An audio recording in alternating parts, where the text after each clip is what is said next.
La délégation du Conseil de sécurité de l'ONU en visite au Mali a rencontré dimanche les responsables de la junte au pouvoir, qui ont répété vouloir organiser des assises nationales avant de fixer la date des élections, a indiqué un responsable onusien.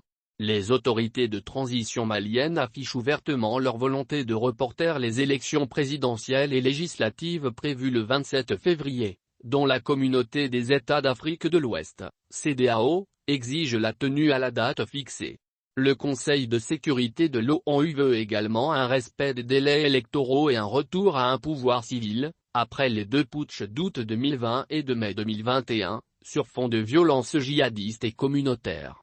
La délégation onusienne, arrivée samedi à Bamako, est co-dirigée par l'ambassadeur du Niger aux Nations Unies, Abdou Abari, et son homologue français Nicolas de Rivière, comprend notamment l'ambassadrice américaine, Linda Thomas-Grandfield.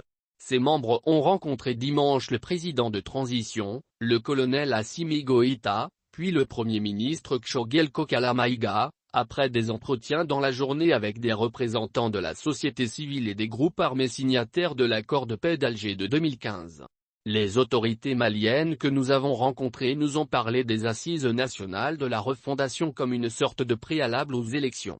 Le chronogramme indique que ces assises pourraient prendre fin vers décembre et c'est à l'issue de ce processus qu'un calendrier sera établi et soumis aux Maliens ainsi qu'à la communauté internationale, a déclaré M. Abari lors d'une conférence de presse. La junte a annoncé samedi que ces assises nationales de la refondation se tiendraient du 21 au 26 décembre.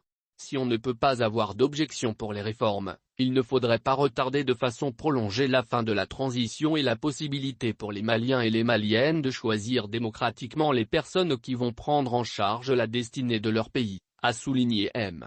Abari.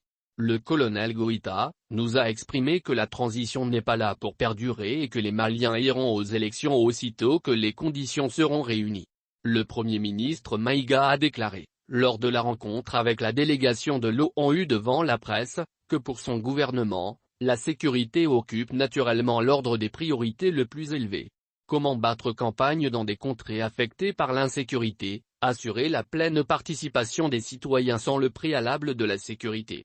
Les choix politiques et courageux et avisés sont en cours, qu'il s'agisse de l'autorité, de gestion des élections, ou des assises nationales de la refondation au terme desquelles les Maliens vont renouveler leur vision de l'État, a-t-il poursuivi.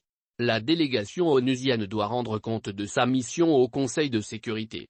Les ambassadeurs du Conseil de sécurité vont dans la région soutenir les organisations régionales comme la CEDEAO, insister sur le respect des délais électoraux et, si ce n'est pas possible, avoir au moins un calendrier réaliste, avait expliqué à l'AFP un diplomate à l'ONU avant la visite.